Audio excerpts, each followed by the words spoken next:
Right. So my next guest is he's been working over 15 years in the consumer brands digital market as a digital marketing leader. Um, he's voted 21st most influential person in UK social media marketing, the Drum, winner of CIM's Marketing Excellence Awards, Chartered Institute of Marketing, and the Drum's Best Use of Video Award, Social Buzz Awards. He's passionate about building and monetizing passionate fan bases, as well as a leadership and team coaching strategies, which combine faster online growth with building future talent. He's also a fan of cars. He's a YouTuber and apparently a Post-it notes fan. Yeah, and I can't Please fit welcome. that 21st most influential person thing on a Post-it note. It's too long to write anywhere. But you've worked with consumer brands including Harry Potter, Aston Martin and Sky, to name a few. Guys, please welcome Craig Neale to the podcast. How you doing, Craig? Good, yeah. Thanks for having me. I've done a lot, haven't I, in the last 15 years. It's all quite eclectic as well when you add it up, like from YouTube through to Aston Martin, Harry Potter, Sky, Yeah. Post-it notes. Yeah. Yeah, oh yeah. I mean, you've been at first when I first looked at your online, social media and your LinkedIn stuff. I kind of had trouble working out what you did for a living currently. Imagine being my dad. I had to do whole video reels to explain to my dad what I do. And he sort of understands that I worked on Harry Potter. Yeah. But when supercars start arriving on his drive, it just like, is my son a drug dealer? Is he into international arms deals? Like the Harry Potter thing, it just doesn't make sense. But I'm basically a marketeer. That's kind of what I'm good at. That's what I've always done. I'm the chief marketing officer now of the 69. Okay. So yeah, I've always been loving marketing, and YouTube is kind of one of those ways that I wanted to understand more about audiences and what people like. Yeah. Okay. So you live in Monaco, is that right? Mostly. Yeah, I've lived in London for 10 years, and then during COVID kind of lockdown, not in lockdown, slightly outside of lockdown, Yeah. I moved to Monaco, and then now I'm back in the UK, and the Okay. borders are shut, but I'm hoping to be back in May. Yeah. Okay. And so talk me through what you did for Aston Martin and kind of that sort of stuff and what you're doing now, because you've worked with Formula One, you've worked with Formula E, you've worked with Lamborghini, which is one of my favourite brands, by the way. Oh yeah, Lamborghini, yeah. I love Lamborghini. Aston me too. Martin's another great brand that I love and support. Spotify, Virgin Galactic, Warner Brothers, and Tik Tok. Yeah, we work with TikTok quite closely actually, and they're a really interesting one, which you can talk about shortly. But what they're going to do in the car space is really going to change things, and I'm so excited Really? for that team. Really Really? excited. Okay. Are you allowed to talk about that or?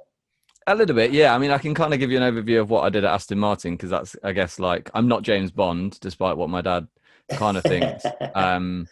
Despite kind of flying all over the world and wearing Yeah. tuxedos and stuff. But essentially at Aston Martin, my job was to grow the brand globally. And as they kind of go into different markets like China, the Middle East, America, kind of all these places, like how do you be British in a foreign country? And so my job was to kind of figure out how we connect and grow an audience through social and through the content we make. But like, how do we actually look, and how do we stay local but also have that kind of global feel? Yeah. And for Aston Martin, it was actually a really interesting one because I was based out of Red Bull Racing's offices, so I was like in the center of the F1 world, and we were working on Valkyrie, which was this amazing hypercar. Like it's gonna be the next kind of wave of hypercars, and just kind of seeing the F1 environment and being in the middle of that whilst working for arguably one of the best British luxury brands was incredible. Was really incredible. Yeah. And just the passion from fans and just the way people see the brand and just the love for it. And like, I think you inspire people every day, like, and give them that optimism that one day that will be them that drives that car. And you can't bottle that. mm, mm. So did you get to go to all the races and all the Formula One? Yeah, do you know what? Formula One's an interesting one because it's such an international sport and you are in so many different places. And whilst I wouldn't necessarily be at all the races, Mm, you have to kind of be on those hours. So you kind yeah, of have this job where you're kind of at 1 minute kind of working out how DBX is going to sell, how you can yeah, kind of make better awareness around Vantage, which is a really great kind of race car, road car, yeah. but kind of race inspired road car. Mm, And then the next minute you're kind of waking up because China has got the Grand Prix for Shanghai, and you've got to kind mm, of work out, how that's all going to work from a mm. logistics perspective. So it was kind of a lot of hours, but yeah, amazing places, and getting to go to like Pebble Beach, um, the Wow. like the motor shows as well. Like the motor shows, like Geneva, were really really great as well. And then Yeah. just meeting different cultures. I think that they were the highlights really. Yeah, I mean, again, that's two of my. Obviously, I've got a bucket list of places I want to go to. I'm going to hit the UK first. I've got a lot of places I haven't been yet in the UK for racing and just watching cars and looking at cars and stuff. So, Pebble Beach, the Concourse d'Elegance in Italy. I think it's Lake Yeah. Como, somewhere around there. Geneva Motor Show is another one that I've not been to yet. Um, I'd love to go and see all this stuff. And Geneva's amazing. I think yeah, like what we achieved that year in Geneva when I was there was like you look at Aston Martin, like they're kind of classic British company. They're kind of trying to bootstrap a lot of the time because they've kind of been in and out. They've had kind of financial troubles. And we went to Geneva Motor Show launching 5 cars. Like that's a huge amount, like real cars as well. It's incredible yeah, yeah, to yeah. do in one year. And for like you feel this kind of spirit of Britain when you're there because you're competing Mm, against brands that have got huge amounts of money to spend, and mm. yet I genuinely, I think it was 2019, we just stole the show. Like we showed Valkyrie, we showed Valhalla, we showed the next, it's been a while, Vanquish, Yeah, and all yeah, these different cars, plus like our electrification strategy. And mm, so it was, and we just stole, like we just mopped up. It was great, and it was a year mm, where kind of everyone was kind of digging in a bit and kind of saving money, and for us to kind of come out there and do it in such a small team was, yeah. yeah, it was really special. What car did they have at the Hampton Court Concourse of Elegance this year? Last year, sorry. Oh, Victor, I think was it Is kind it of the the Vic? special one-off? Yeah, One it's off, nuts. yeah. It was one of one, wasn't it? Yeah, and the whole strategy there is if you think about different audiences internationally, especially like China and the Middle East, Mm, they want everything to be personalized. And so the feeling of mm, like it's yeah, part of your personal brand is a huge part of why you'd buy a car like that. yeah, And so the Q by Aston Martin division, which is led by a really good guy called Simon Lane, mm, he's really driving this strategy forward of like different ways of personalizing the car. And Victor's kind of that way where you can almost be the car designer. So it's like you've got a team of people around you and yes, they work with you, but you're the designer and you're kind of building this from kind of grassroots up. yeah, So it was, yeah, that's that. I didn't get to personally see that one, but yeah, it looked really, really special. yeah, yeah, yeah. When I saw it, I just stood there, um, and I started talking to the car, and this guy walks past, and he looked at me funny, and he carried on. And then later on, I saw this guy again. He says to me, "You talking to that car?" I said, "Yeah, I often do." He said, "What was you saying?" I said, "I just went up to it and whispered, 'How dare you? How dare you be so beautiful? Who designed you like this?'" And he's like looking at me funny. He just walked off. But every now and again, I just, because I'm a designer, you see. So when I sit in a room full of engineers and we're Mm, designing spacecraft, for example, it. I know what they go through to design a beautiful machine like an Aston Martin or a Ferrari, a Lamborghini, you know. So you know what's going through their minds, if you know what I mm, mean. It's the yeah. psychology behind it that makes it just lights me on fire. Really, just makes me think about, you know. But then when you look at the old school mechanics in Italy, for example, such a small country has produced so many beautiful things, cars, but also fashion, and Yeah. and you think, who on earth came up with the Bugatti Veyron? The Bugatti EB110, for example. Has that got 60? It's got 60 valves or something.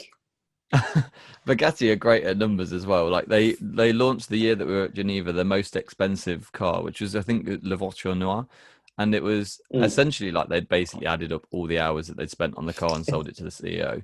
But like it was like their ability to sell that story and that number and kind of dominate awareness. But again, like it's I think it's testament to the car industry that, and it's the same for motorsport. It is quite a small industry full of really talented people. Yeah. And they don't have huge budgets. It's not like big brands like, even when I was at Sky, right? We had huge budgets and we were, that's selling TV.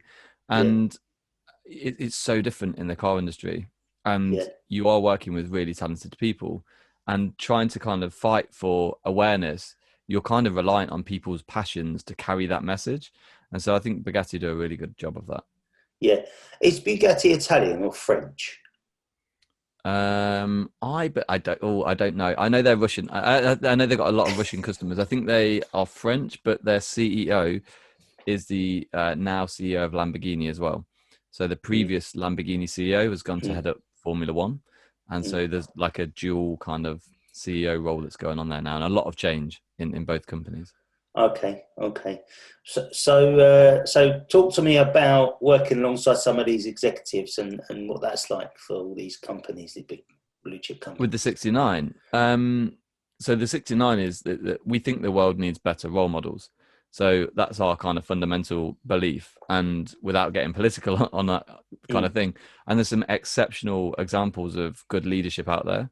And so we really focus on the next generation of kind of young talent coming through. So people that are studying at the moment, that are kind of entering work, and we pair them then with really huge leaders that are kind of out there doing it, setting the real standards of what leadership looks like. And we also kind of give them internships as well. That the students that we work with, we give them internships. But it's that we pick really inspiring people. So in Formula One, for example, we know there's an issue with the underrepresentation of females in automotive, like just motorsport as well. You just have to look at any gender pay gap report, and it's so obvious.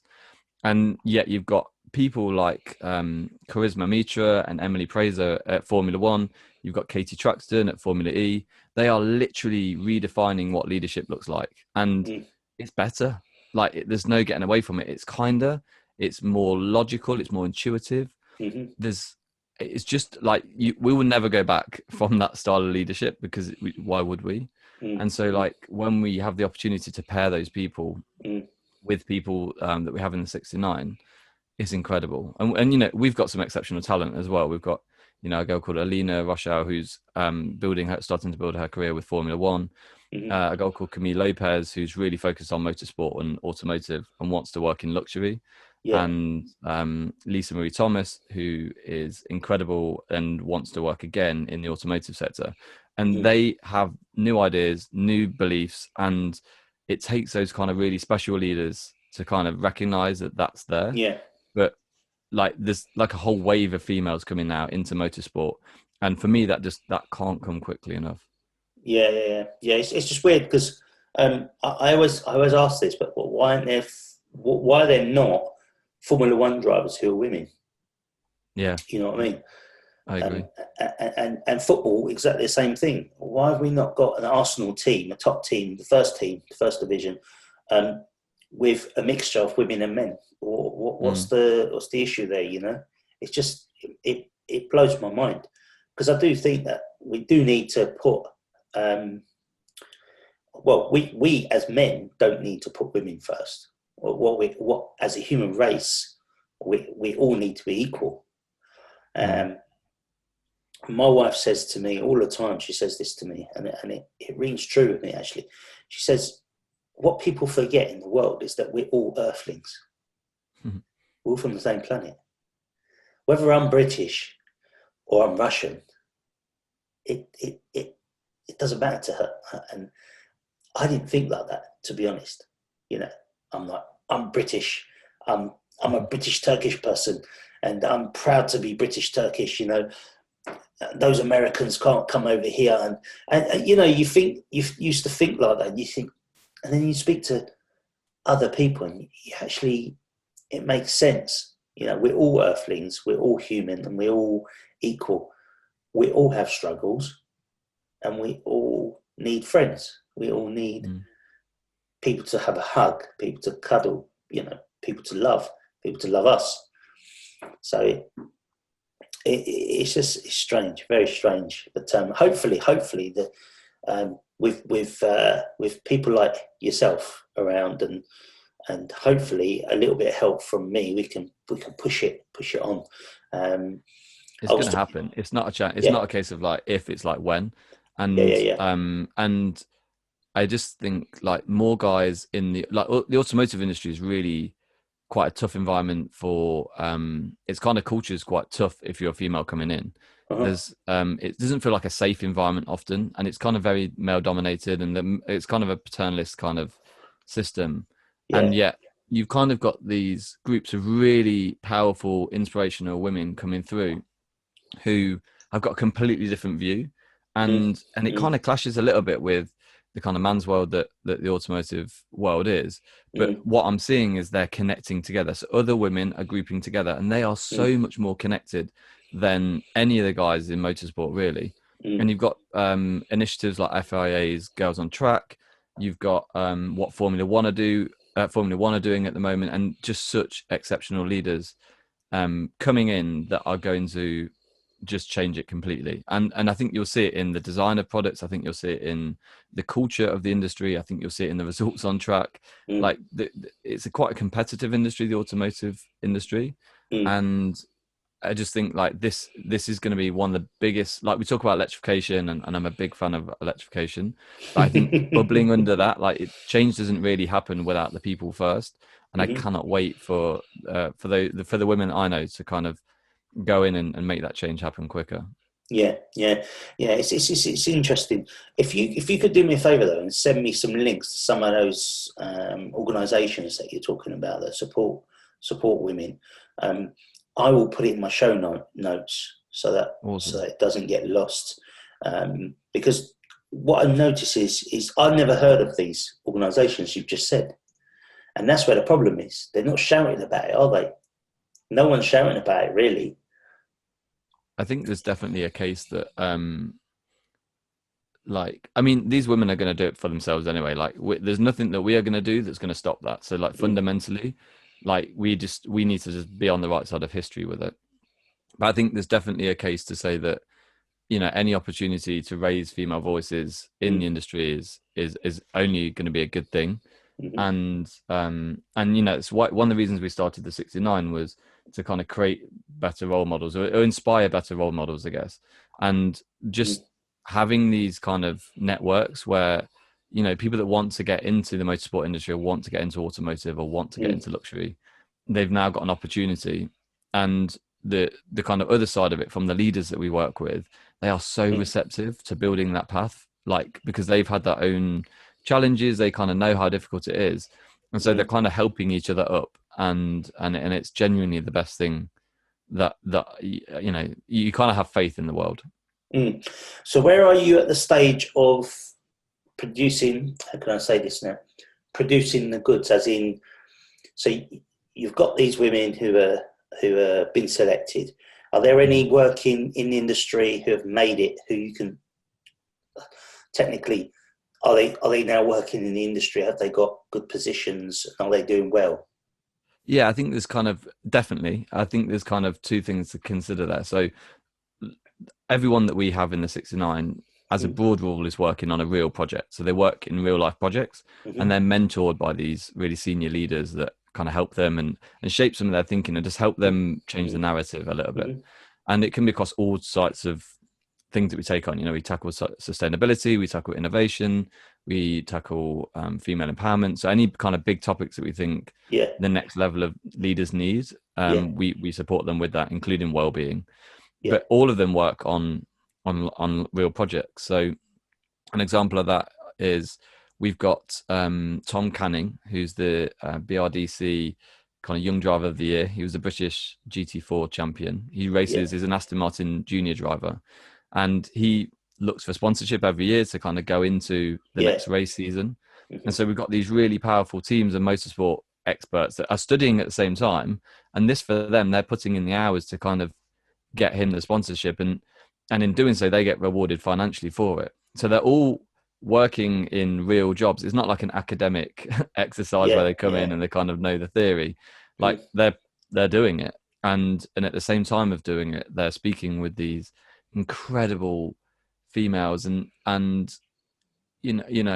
honestly, the drive that they have to make change and to actually make stuff happen is incredible. But it's not delivered in the same way that guys often would. It's not driven, and there's no aggression about it. It's just it's very purpose led. It's very conscious, and the successes that we're seeing from that are amazing. Like, to take two examples, we're meeting up with Katie Traxton, who's a chief communications officer of Formula E, at the Monaco race. So the young female leaders that we've got are meeting up together with Katie, just to kind of network and get to know each other a bit more. And we're seeing it again where and again, shout out to Charisma Mitra and Emily Fraser from Formula One. They're organising access to the paddock to inspire these young women to kind of see what it's like really inside the motorsport industry at the Monaco Grand Prix. Like, it's the ultimate Grand Prix race. And that kind of thing, just, you don't see it so often in motorsport. And so you just know that there's a kind of better way of doing things that is just going to create such a force for good. So what you're saying is you're creating kind of mentorship as the key, really, to the success of some of these youngsters. But see, I think going to a deprived area of London and talking to kids from a deprived background as well would be beneficial for the kids. And that's something I'm interested in getting involved in, because I came from a rough background, pretty poor, but I'm here now. I made it. If you can say I've made it, but, I'm doing well for myself. I'm working for a blue chip company, and building spacecraft and making spacecraft and designing spacecraft. I mean, sometimes when I'm at a party or something like that and I speak about this, people just go, "Oh, clear off." You either work in a kebab shop or you work in a dry cleaners, because that's what most Turkish people would probably do. And I say, no, I've actually designed and helped make, as part of a team, the Mars rover. So doing that is, to me now is day to day. It's just it's the norm. But when I first started doing it, it was just, you had to pinch yourself, sometimes. But I've been doing that for 13 years now. And any chance I get to talk to a youngster about how I got to where I got to is always a positive, I think, anyway. So it's great that you're actually doing something worthwhile, So talk to me about Formula One then. So when's the Monaco Grand Prix, and is that the hardest race, do you think? It's the 23rd of May, I think, off the top of my head, 2021.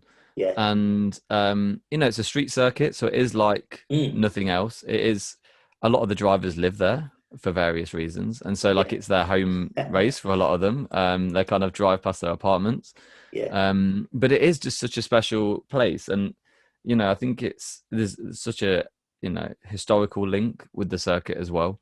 Yeah. It's something that the Monaco Principality are really proud of. Like, they really see that there's a few key events of the year, and the kind of jewel in the crown for them is the Formula One race there. Yeah. And it's just a special time to be there. The yachts are there, the sun's there, the noise kind of echoes like round all the houses and the streets. And Monaco's only the size of Hyde Park in London. It's a tiny place. But to kind of bring the world to such a small place for mm, such a spectacle is really special. mm, mm. Yeah. So how long have you been there? How long have you been living there? Literally, I moved like towards the end of last year, so it wasn't. I visited before with Aston Martin because Mm, I was like the lead sponsor for the Influence Awards that goes yeah. on there, and influencers was kind of a big part of my background, and just kind of loved it. And like I said, been living in London for 10 years. I again, like you, kind of social mobility is like a big thing that I champion. I didn't come from a very wealthy background, so Mm, to be in mm, Monaco was kind of like, okay, wow, yeah. this is so different. And yeah, being there for like three to 4 months, was kind of moving there. Yeah. Came back for Christmas, like every good son does, and then now I'm in the UK. The borders are closed, but Mm. yeah, getting back out there in May, and yeah, can't wait. Yeah, yeah, yeah. So, tell me about electric cars. And where do you think this is going? Because I had Roger Atkins on. Okay, Have you heard of him, Roger Atkins? I'll look into him. No, I don't. So he's an advocate of electric cars. He's an expert in, I guess, talking to people about electric cars and connecting people um, Mm. in the electric car industry. So he'll go to BMW and he'll talk to their top engineer, their CEO, about the different cars that are coming out and how they're going to implement this and that. Um, and he kind of turned me a little bit onto the. I was like 30%, 70% classic cars, supercars, electric Mm. petrol, and so petrol engines only. And then by the time I finished the podcast, I was like 40-60. So he changed it a little bit. So do you see electric cars becoming a big thing in the world? Do you think Yeah, it's I mean, gonna? there's a debate between that and hybrid, but 100%, I don't think it's going to be combustion engines. And I've got nice cars, I've got combustion engine cars, but I Yeah. was kind of when I started my YouTube channel, Mm, I really focused on electric, and at that time it was kind of hard because I could mm, drive a Tesla Model S, I drove a Tesla Model X, mm, I took out a lot of Volkswagen's fleet as they started to become electrified, mm, but really there wasn't a lot of products on the market. And I mm, think we're just seeing like the wake up of the industry, and it mm, has, we've got to be honest, it has kind of been driven by VW with their emissions challenges initially. They are kind of leading the way in many fronts, and China's kind of a big influence there, where they mm, have really kind of pushed the narrative as well. But yeah, I think any petrol head, and definitely there's videos on my channel where you can kind of see proper petrol heads getting into electric and being skeptical, mm, and then just suddenly the sheer, just the torque and just the power, straight, the kind of mm, switched on straight away, is mm, incredible. I think there's some challenges, right? I think like charging and the networks of charging and how that becomes managed, like who yeah, manages it, who owns it. I think that's the yeah, challenge. yeah, The idea that you've basically got a petrol pump in your home, that's like, who wouldn't want that? You've kind of got an ability to charge your car from home, but in cities it becomes a bit difficult. But yeah, electric's part of the ACES strategy, so it's autonomous, connected, electric, and shared. yeah, So the idea is that cars will be kind of autonomous, they talk to each other, or they can kind of operate. We're about level 3 now, yeah, and someone described these levels to me in quite an interesting way, which was level 3 autonomy is basically like eating a burger and chips. You can kind of do it while you're driving, so it would kind of match the speed in front, it would brake, it would stop you changing lanes, you'd still yeah, have to drive with your hands. Level 4 is like eating a salad, so you could technically eat a salad whilst driving, it would yeah, start to take over some of the steering, yeah. you could look down for quite a long while. And Mm-hmm. level 5, which is in the market, it's available, you can't buy it in a consumer product yet, but it's there, Yeah, technology is there. That's like eating a lobster, it's like really getting in and yeah, really fiddly yeah, kind of messing around with it. So yeah, the autonomous side is happening. The yeah, connected side is around how you can unlock your car from your phone. We're seeing that quite a lot with BMW and with Tesla still. yeah. Electric, as we said, and then shared is this idea that for every one shared car you put on the road, like a car club car, Mm-hmm. 10 come off. And if you think about like the environmental impact of that, it's Mm-hmm. huge. And like, is your car right now sat in your driveway? It probably is. Mm-hmm. And if someone else could be using that, and there's another one next door that you can just use as Mm-hmm. soon as you need one, And Yeah. you could also choose a car for your route. You know, if you're going on a long journey, you Yeah. choose a petrol car if you wanted, Yeah. but every day you could choose electric. Yeah. Yeah. Yeah, I think it's definitely going to happen. Yeah. I do think they're going to struggle with connecting all the cars to a power point and charging. Um, there was talk of having some sort of a charging in the road. I can't see that Mm. happening. That's not going to happen. But autonomous vehicles, I think, probably will happen. Um, the way that Roger Atkins explained it is he thinks that you'll have something like an app where no one owns a car anymore. And what he says was that you would go on there and you'd say, I want to go from here to King's Cross, for example.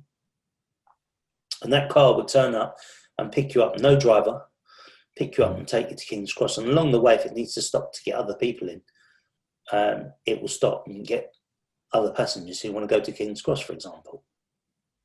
So you never own the car. You just become part of a club. Exactly. And I thought, that does make sense. It does make sense. And that would reduce the amount of emissions that we currently put out. I mean, this whole COVID thing has changed the world at the moment.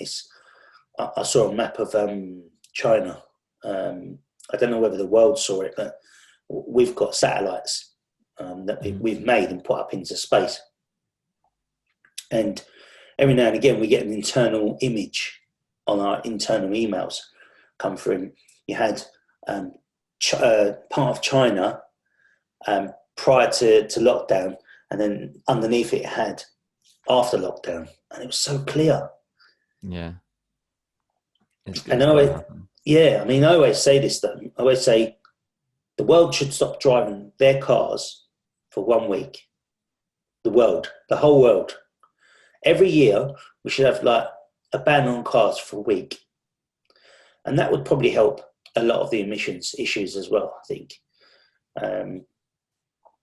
Because I think a lot of challenges. Sorry. Yeah, go on, mate. Go on. Sorry. There's a lot of challenges that I hear back from kind of people that aren't sure on electric and the kind of the impact of batteries and mining and stuff like that, and that is definitely a concern. But you know, when you realise that you can't get petrol from the air, and you can't get petrol from the sea, or at least, well, you sort of can, but you shouldn't be. Should be under the sea, right? And the idea that actually you can get electric from those sources, you start going, okay, this makes more sense. And it's generally the production side of it, generally because of where we are, we're quite an industrialist globe at the moment. We'll find a better way of making that work, like we will. And there'll be arguments over resources, but the actual ongoing charging and keeping the cars going, that is the biggest thing. You know, as that progresses, that will only get better. So I think it's going to happen. I actually think, you know, there needs to be more help for the industry from governments to kind of at least align what their strategies are.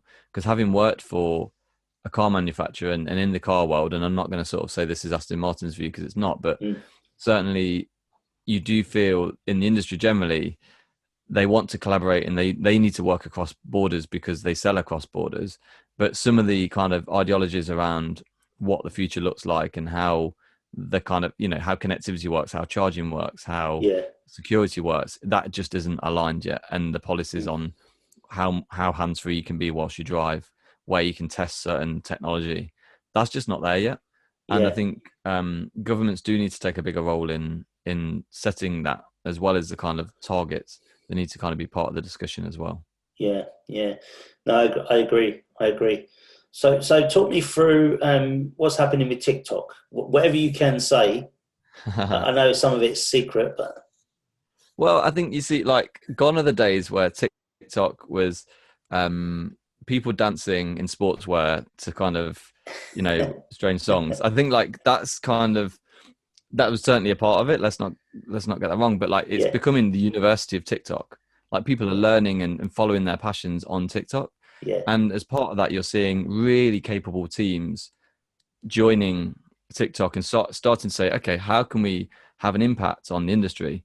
And you know, you've got Cole Rosson and you've got Jack as well, who are working incredibly hard in TikTok to try and bring the automotive world on board.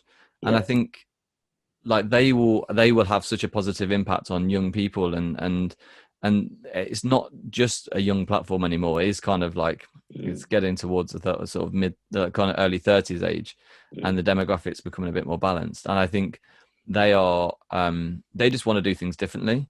And when you've got such a huge audience and a platform that want to do things differently, and they're going into an industry which is so as big as automotive, I think only good things are going to come from that. And so, with the 69, we're really fortunate that we get to work really closely with them. And we kind of discuss strategies for how they can kind of help bring the automotive world closer to what they're doing, and help kind of move that side of it forward. Because I think TikTok is a great place to discover what you care about. I don't think there's many other social platforms at the moment that are such a good way of kind of indulging in what you're passionate about. And you maybe see like how, like, I will probably see things around post-it notes and around YouTube and around cars, right, on TikTok. And for you will probably see stuff around engineering and space. And how amazing is it that those things are in the same arena, like they're in the same place. I think it's incredible. Have you heard of Clubhouse? One of our co-founders of the 69 is huge on Clubhouse. He's a really big influencer on there. I got into that about 4 or 5 weeks ago, and it's quite addictive. I mean, I spent the whole of the Easter weekend painting my house internally, listening to Clubhouse. Nice. Crazy. And is it like an indulgent thing, right? Like kind of quickly drop in, listen to people. You drop into the rooms that you're interested in and listen to experts talking about their field, and then if you want to put your hand up, you can absolutely ask a question, which is, and it's free. But I'm kind of getting the feeling that a lot of the influencers that are on there are making money from people like me who are trying to. So, for example, I'm doing this podcasting, for example, now, and eventually I'd like to do it full time as part of my main job. And stay at home and go and interview people, video people on site, wherever they are. It could be a factory, it could be a yacht club, it could be anywhere. And you go on there, you ask people, how do I get more followers? How do I get more people to subscribe to my channel? Blah, blah, blah. And they're like, oh yeah, if you go onto this channel, subscribe to and then I'll give you information, certain bits of information, but then you have to pay for the rest of it. Okay, so now I'm buying into your brand, your whole structure. I'm like, well, where do I make money? Like, when do I start making money? You know what I mean? So for me, I didn't start this to earn money. I just started it so that I've got something to do during lockdown. I'd listened to podcasts for 10, 15 years before that. And I really enjoyed it, especially like Joe Rogan and things like that. I really enjoyed. And so that's how I started. And as long as it pays for itself and I can bring great content to my audience, I'm happy with breaking even. So, but at the moment, I'm putting in quite a lot of money and not getting nothing in return, which is painful. Yeah, I mean, there is a content war going on, let's say, kind of between the traditional providers and the new emergence.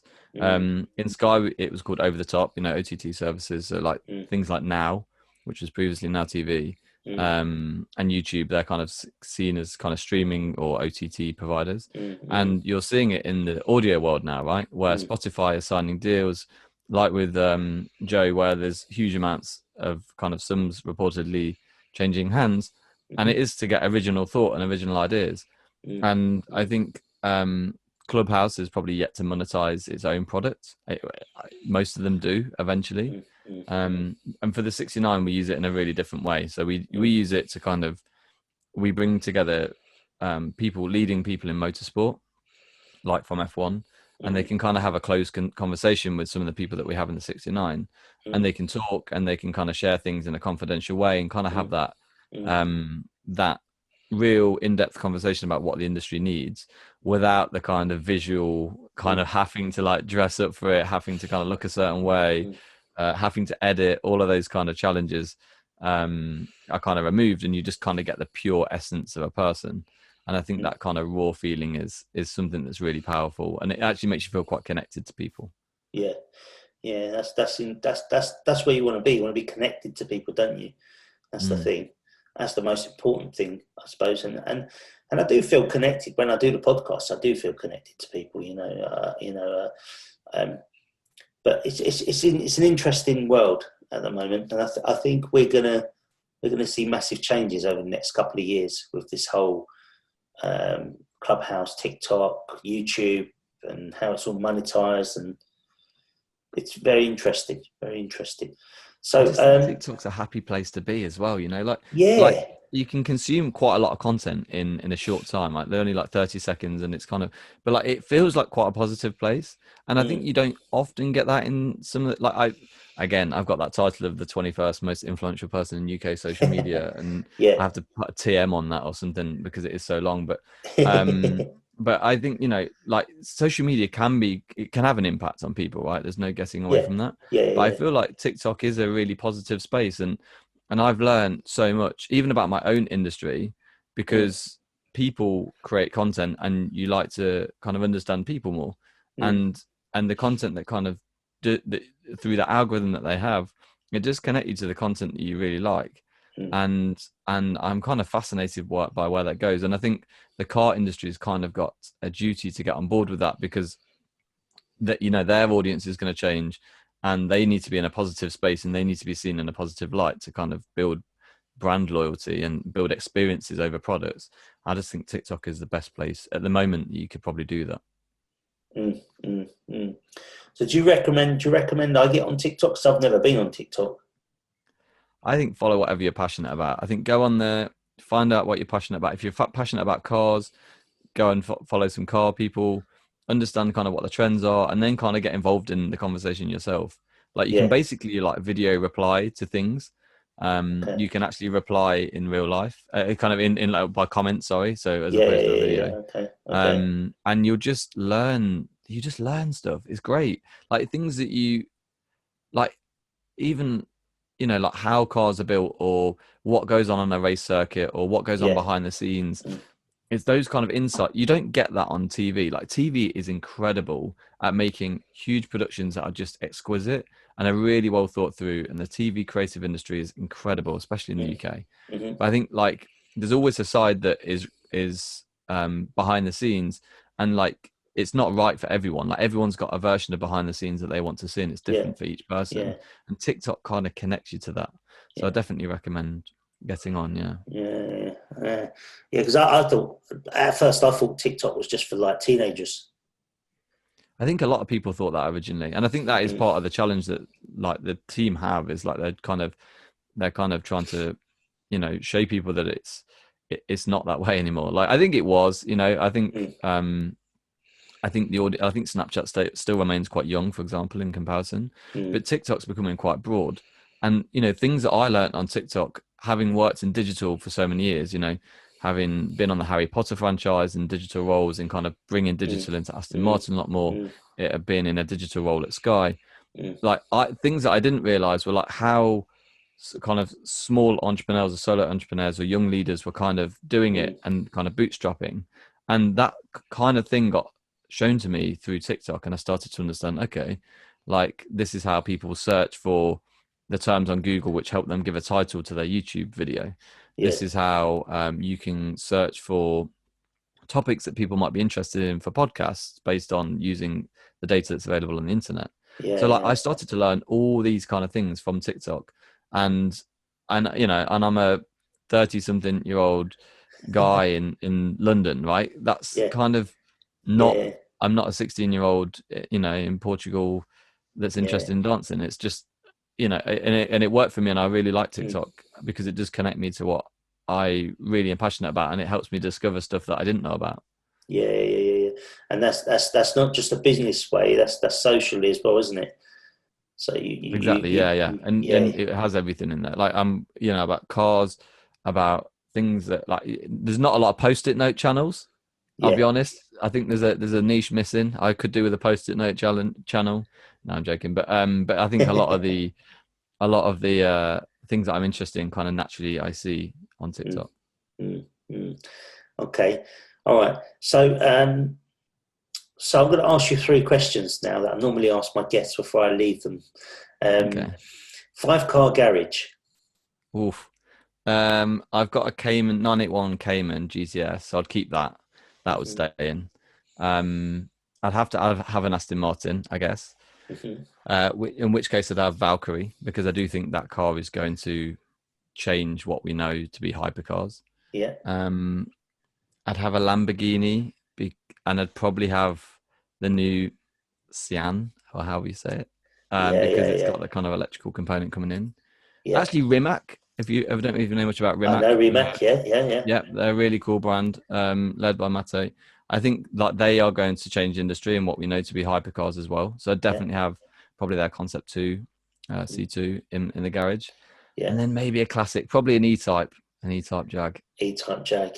Wow. Yeah. How about I, you? I had one of those in my garage last year Did you? downstairs. How Yeah. was Yeah. it? Yeah. It's nice. Very nice. Yeah. Yeah. Yeah. V12. Yeah. Yeah. Beautiful car. Beautiful. Beautiful car. Um, those cars are supposed to be driven, and I keep saying this. I hate people that kind of they put the car in the garage and they wrap it up over winter. They don't want to take it out in the rain. They don't want to drive through a puddle. All this stuff. Drive the damn car, man. Drive the damn car. That's what it's been built for, to drive it, whether it's rain, snow, or whatever. My 5-car garage. Well, how long have you got? Because E-type's in there, but I'd go for the probably the Eagle one, Oh, okay. Yeah. the retro mod. Yeah. Um, the original Renault 5 Turbo, probably. Nice. Okay. Yeah, Shout with out to the the past on that one. Yeah. rear engined. Um, Mitsubishi Starion. Have you heard of that? Ooh, no. That's left of Oh, field. very nice car. Yeah. From the 80s. That'd be nice. A Ferrari 250 short wheelbase. Yeah, nice. Pretty good. You see a few of those in Monaco, actually. Yeah, beautiful car. And probably a Koenigsegg, the latest Ah, nice. Koenigseggs, the Some hybrid interesting one. design on those. Yeah, beautiful. I'm hoping that Christian Koenigsegg will come on my podcast, because I love what he does as an engineer and as a car manufacturer. That's a dream of mine, to go to the factory and see what they do and talk to Christian face to face, video it, Nice. put it out on the podcast. But yeah, that's my 5. Yeah.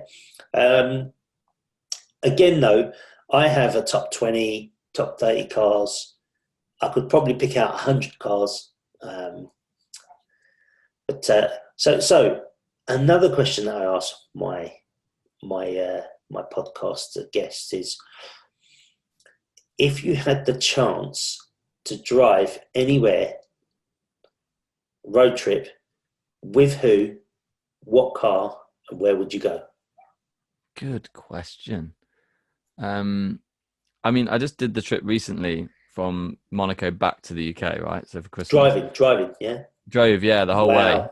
And I bought my Cayman secondhand, right? It had one owner before, and they didn't spec cruise control. And honestly, that person, I was like, where are you? This needed to happen. But honestly, the drive, I love the Champagne region.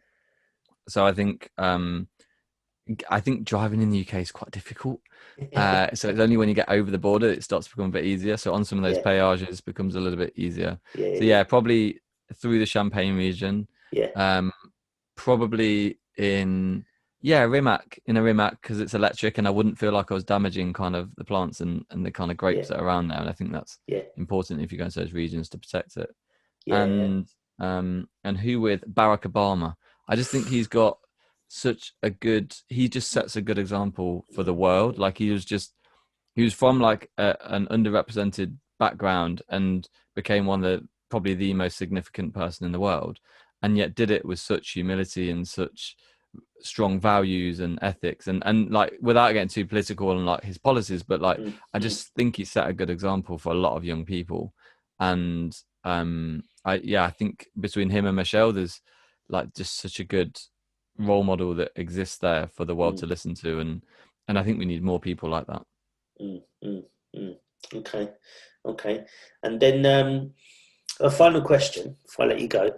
So, what car brand, forgotten car brand, or bankrupt car brand would you want to bring back? A forgotten car brand. Yeah. A forgotten car brand. I mean, it's different. It's not answering the question, but I think I love what Maserati are doing at the moment, and I know that's kind of not exactly the question, but I think they were at a bit of risk, I think, before, of kind of becoming like, what is their strategy, where they're going. I think they're strong in certain markets, but maybe not globally. Yeah. And what they've just done with their new car, Yeah. I think, is incredible. And I think it looks incredible. I think I get that they're a small team and that they are doing some really, really incredible stuff. And I think like the passion that comes out of there is incredible. I think the other thing I don't know if there's a forgotten car brand, but I'm really interested to see what happens with the Apple car or the Google car. And I know a lot of talent in the car industry, they kind of go into that project and come out, and I don't know whether people are kind of coming in, giving their expertise and kind of leaving, or whether the project's changing, but definitely that. Yeah, definitely. I would love to see more from that. And I know a lot of the people that at Rimac kind of went to Google or went to Apple, I think it was, sorry, and then came back to kind of took what they learned there into those incredible brands that are doing it now. Yeah. It's interesting because I saw that Apple car and I thought, oh, an Apple car, because Apple products, a lot of people say that they're tracking people and they're doing all this conspiracy stuff. Listen, they do great products, and I think that car looked great. The styling of it was fabulous, and it's going to work. Yeah, well, I mean, when Apple do stuff, they generally do it pretty well. And it generally kind of takes the world. They kind of take the world with them in a lot of senses.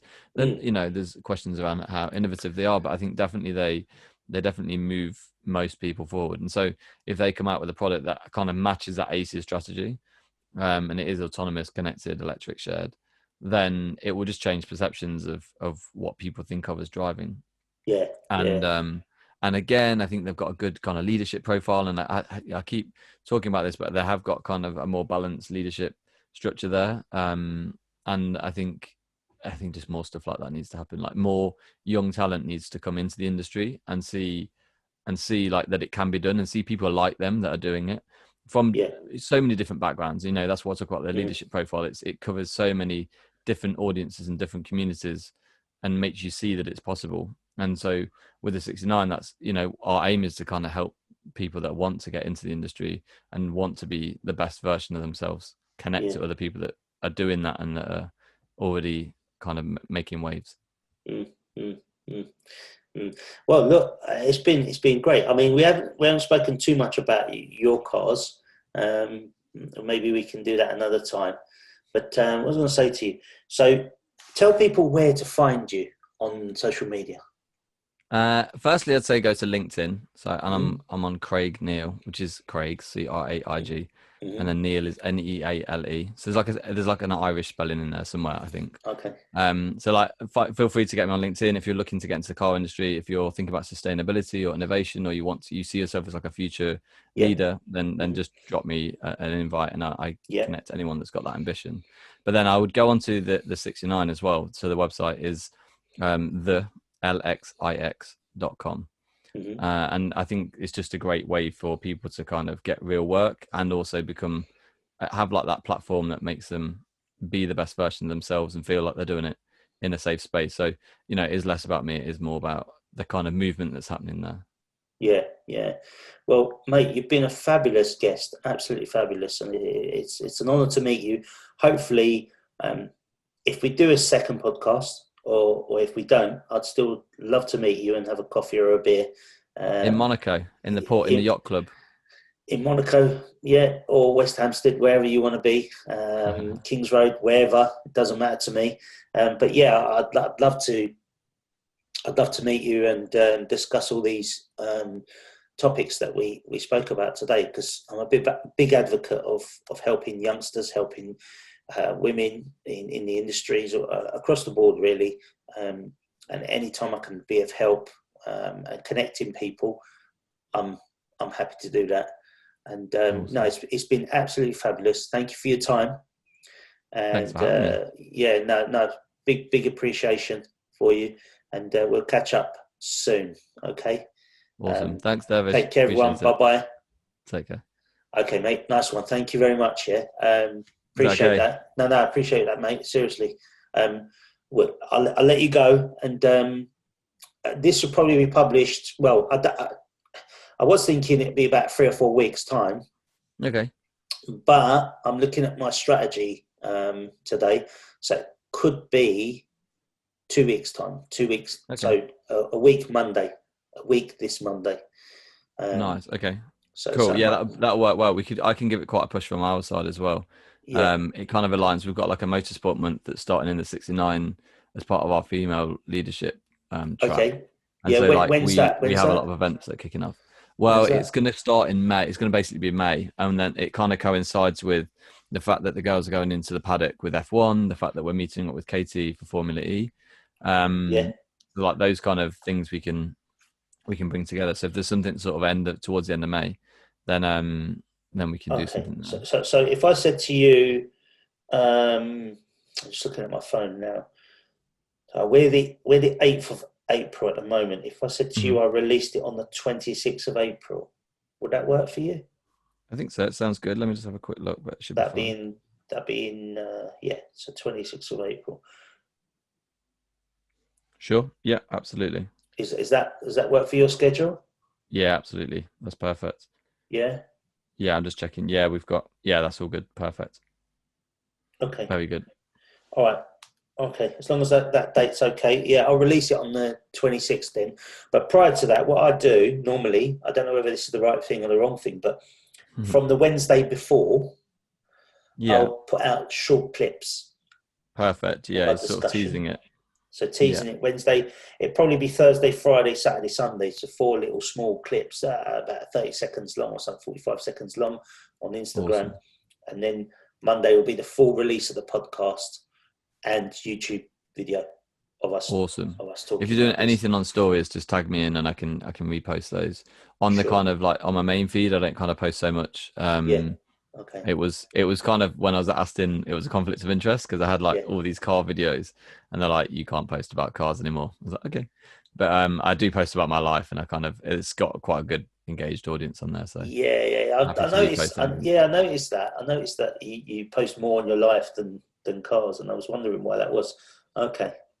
I had quite a good life when I was at Aston. You know, I traveled all over the world. I kind of was in different places. Like the whole luxury world was quite interesting to people. I Yeah. travel quite a lot anyway, and I'm quite interested in culture. And then generally, like I can generally make something that's pretty mundane feel like it's exciting. So like even at the start of lockdown, there's a squirrel that was like in the garden, and the squirrels were starting to take over, and we had a fox as well. And I kind of made a whole narrative around what's going on I there, saw and that. it Yeah, came I to saw afternoon tea. that. So like it's all those kind of things that yeah. What do you It's use to funny. record your videos? What do you iPhone or? No, I used to for the YouTube stuff. We had a drone, so we used a DJI Phantom for the drone work. We used some Sony gear for the DX5, I can't remember. For the like, main vlog camera. We had GoPros that were kind of attached for multi-angle. Yeah. And then editing was like Final Cut Pro on like a Mac Mini, but like a Yeah. 1 terabyte Fusion hard drive, so it doesn't just crunch the minute you start doing anything. Yeah. Because I was thinking of getting the GoPro just for the car stuff. Yeah, it's worth Driving it. I along and mean, stuff. yeah, I wouldn't do it as like face stuff, but like it's good for like flybys. It's like editing car videos is long though because you have to get so many angles and so many clips in and rename Yeah. them, and you tend to film for like 40 minutes because you just because you can't just stop and start when you're driving. You know, you have to kind of start it, drive. Yeah. Like, and we used to have I had a team of like 5 others that were just friends that loved cars, Yeah. and the deal was I would get 2 or 3 cars and would film loads of videos in one weekend, and then everyone gets to drive them. And yeah, it was really cool. It was a really, really good time. Yeah. Okay. All right, mate. Well, look. look, it's been nice to meet you. All right, and we'll catch up soon. All right, Have stay a in good one. touch. Sounds good. I'll put you in Thanks, touch with Dervish. Mandy. All right. Yeah, if you could, that'd be amazing. And then Yeah. likewise, if you're happy to do a session, like I think there's loads of young people that would be interested. We've got Yeah. we might do like a space month then in Yeah. or like some space sessions soon Yeah. in because we like I said we've got George from who was chief space officer at Virgin Galactic. I Yes. think he's just resigned from that job actually.